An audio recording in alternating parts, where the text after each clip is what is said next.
आज हम बनाएंगे मुंबई की फेमस चटपटी रगड़ा पेटीज चाट।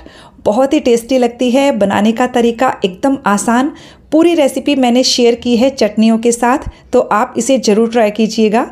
नमस्ते दोस्तों, स्वागत है आपका श्याम रसोई में। तो चलिए शुरू करते हैं बनाना। रगड़ा बनाने के लिए मैंने यहाँ 250 ग्राम वटाना या सफ़ेद मटर को 10 घंटे के लिए भिगा दिया था और ये अच्छे से फूल गए हैं। इनका पानी हटाकर हम कुकर में डाल देंगे और मैंने यहाँ 3 कप पानी डाल दिया है, यानी कि वटाना के 1 इंच ऊपर तक पानी होना चाहिए। इसमें आधा चम्मच हल्दी पाउडर और 1 चम्मच के करीब मैंने नमक डाल दिया है। अब हम पहली सीटी हाई फ्लेम पर लगाएंगे, उसके बाद गैस की फ्लेम को मीडियम करके 4 सीटी और लेंगे। तब तक हम चटनियाँ वगैरह बनाकर तैयार कर लेते हैं। हरी चटनी बनाने के लिए मैंने यहाँ 1 कप फ्रेश धनिया, 10-12 पुदीना के पत्ते, 3 से 4 हरी मिर्च, 1 इंच अदरक का टुकड़ा, 1 टेबल स्पून भुने हुए चने की दाल, आधा चम्मच काला नमक, आधा चम्मच चाट मसाला और आधा चम्मच चीनी ली है। अब इसमें 1 टेबल स्पून नींबू का रस डालेंगे। आवश्यकता अनुसार पानी डालकर इसे पीस लेंगे। तो ये हमारी हरे धनिए की चटनी बनकर तैयार हो चुकी है। इमली गुड़ की चटनी बनाने के लिए मैंने यहाँ 50 ग्राम इमली को 1 कप गर्म पानी में आधा घंटा के लिए भिगा दिया था और अब हम छान कर इसका पल्प निकाल लेंगे। तो हमने इमली का पल्प निकालकर तैयार कर लिया है। अब कढ़ाई में हम ये सारा पल्प डाल देंगे। अभी हमने गैस की फ्लेम को ऑन नहीं किया है। इसमें हम आधा कप के करीब पानी डाल देंगे। यहाँ मैंने 200 ग्राम गुड़ लिया है, यानी कि जितनी इमली ली थी उसका 4 गुना गुड़ लिया है। अब हम इसमें आधा छोटा चम्मच भुने हुए जीरे का पाउडर, आधा चम्मच काला नमक, 1 से 1.5 चम्मच भरकर कश्मीरी लाल मिर्च का पाउडर डाल दीजिए। इससे चटनी का कलर बहुत अच्छा आएगा। और अब हम इसमें आधा छोटा चम्मच के करीब सौंठ का पाउडर डाल देंगे। यदि आपके पास सौंठ का पाउडर ना हो तो आप इसे स्किप कर दीजिए। अब हम गैस की फ्लेम को ऑन करके सारी चीज़ों को अच्छे से मिक्स कर देंगे और अब हम गैस की फ्लेम को मीडियम टू लो रखते हुए इस चटनी को लगभग 15-20 मिनट के लिए पकने देंगे। हमें चटनी को पकाते हुए लगभग 17-18 मिनट हो गए हैं। गुड़ अच्छे से मेल्ट हो गया है। तो देखिए हमारी ये चटनी बनकर बिल्कुल तैयार है। ठंडी हो जाने के बाद ये और भी गाढ़ी हो जाएगी, तो इससे ज़्यादा इसको गाढ़ा नहीं करना है। तो देखिए हमारी चटनी ठंडी हो गई है और ये पहले से काफ़ी थिक हो गई है। यदि आपको पतली चटनी चाहिए तो आप इसमें ज़्यादा पानी डालकर इसे उबाल लीजिएगा। अब हम टिक्की बनाते हैं। इसके लिए मैंने 4 उबले हुए आलू लिए हैं। आलू को उबालने के बाद जब ये रूम टेम्परेचर पर आ गए थे तो मैंने 1-2 घंटे के लिए फ्रिज में रख दिया था। अब हम आलू को कद्दूकस कर लेते हैं ताकि आलू के बड़े चंक्स ना रहें। आप चाहें तो आलू को मैश भी कर सकते हो।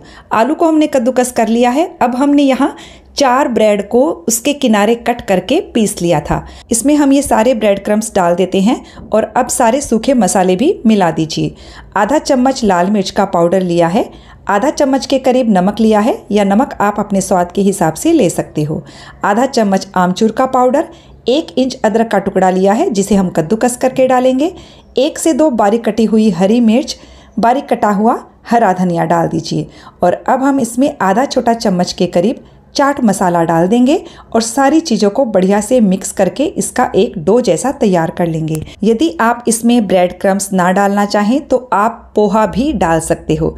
लगभग आधा कप पोहा को अच्छे से पानी से धोकर चलनी में निकाल लीजिए और 5 मिनट के बाद उन्हें मैश करके टिक्की में डाल दीजिए। उससे भी हमारी टिक्की बहुत ही बढ़िया बनेगी। और ये लीजिए, हमने सारी चीज़ों को अच्छे से मिक्स कर दिया है। अब हम हाथों को धोकर इसकी गोल गोल टिक्की बना लेंगे। छोटी या बड़ी जैसी आपको पसंद हो आप इसकी टिक्की बनाकर तैयार कर सकते हो। और एक बार में मैंने यहाँ 5 टिक्की बनाई है। पहले हम इन्हें फ्राई करने के लिए रख देते हैं, तब तक हम बाकी टिक्की भी बना लेंगे।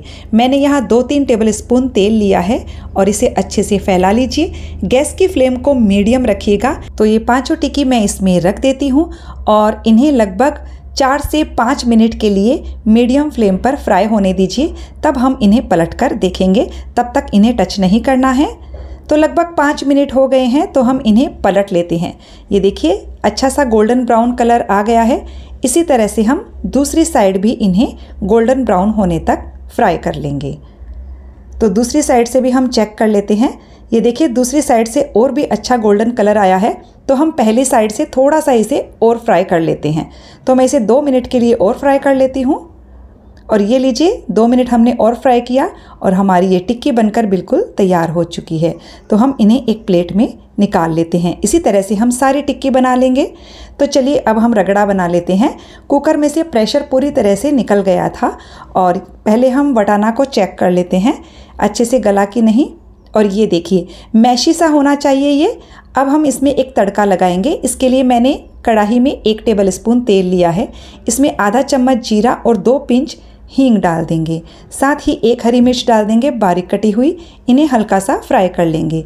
वैसे स्ट्रीट स्टाइल में केवल नमक हल्दी के पानी में उबाल देते हैं वटाना, बस इतना ही करते हैं, पर तड़का लगाने से ये और भी ज़्यादा टेस्टी बनता है। मैंने घर में दोनों तरह से बनाकर देखा, सबको तड़के वाला रगड़ा ज़्यादा पसंद आया। अब हम इसमें आधा चम्मच लाल मिर्च का पाउडर और आधा चम्मच गरम मसाला डाल देंगे। अच्छे से मिक्स कर देंगे और केवल 2-3 मिनट के लिए मीडियम टू लो फ्लेम पर इसे पका लेंगे। इसे बहुत ज़्यादा पकाने की ज़रूरत नहीं है। और ये लीजिए हमने इसे 2-3 मिनट के लिए पका लिया है और ये रगड़ा बनकर बिल्कुल तैयार हो गया है। अब हम इसमें बारीक कटा हरा धनिया डाल देंगे, मिक्स कर देंगे और ये बहुत ही टेस्टी रगड़ा बनकर तैयार है। तो चलिए अब हम रगड़ा पैटीज़ को सर्व करते हैं। सर्व करने के लिए प्लेट में सबसे पहले डाल दीजिए रगड़ा, लगभग 2-3 चम्मच के करीब। और अब इसमें दोनों तरह की चटनियाँ डाल दीजिए जो हमने अभी बनाई थी। इनकी क्वांटिटी आप अपनी पसंद के हिसाब से कम ज़्यादा रख सकते हो। इसमें 2 टिक्की रख देंगे। फिर से हम टिक्की पर थोड़ा सा रगड़ा डाल देंगे और अब इसमें दोनों तरह की चटनियाँ फिर से डाल देंगे। चटनियों की क्वांटिटी थोड़ी सी ज़्यादा रखिएगा, इससे चाट और भी चटपटी लगती है। और अब हम इसमें बारीक कटा हुआ प्याज डाल देंगे। यदि प्याज ना खाते हो तो स्किप कर दीजिएगा। बारीक कटा हुआ टमाटर डाल दीजिए, टमाटर थोड़ा कम ही डालिएगा।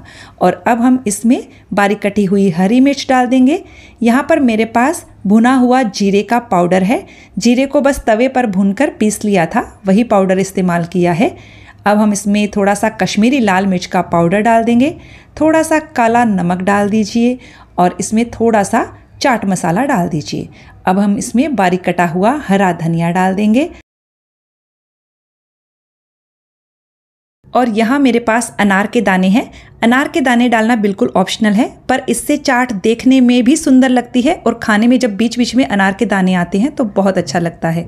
मैंने यहाँ पर थोड़े से अदरक के लच्छे डाल दिए हैं, बारीक सेव डाल दी है और ये हमारी रगड़ा चाट बनकर बिल्कुल तैयार हो चुकी है। ये मैंने बीट रूट के थोड़े से लच्छे रखे हैं केवल डेकोरेशन के लिए। तो फ्रेंड्स, आप इस रेसिपी को ट्राई ज़रूर कीजिएगा। रेसिपी कैसी लगी मुझे कमेंट करके ज़रूर बताइएगा। वीडियो अच्छा लगे तो इसे लाइक शेयर कीजिएगा। चैनल को सब्सक्राइब करने के साथ बेल आइकन प्रेस कर दीजिएगा ताकि मेरे आने वाले वीडियो का नोटिफिकेशन आपको मिल सके।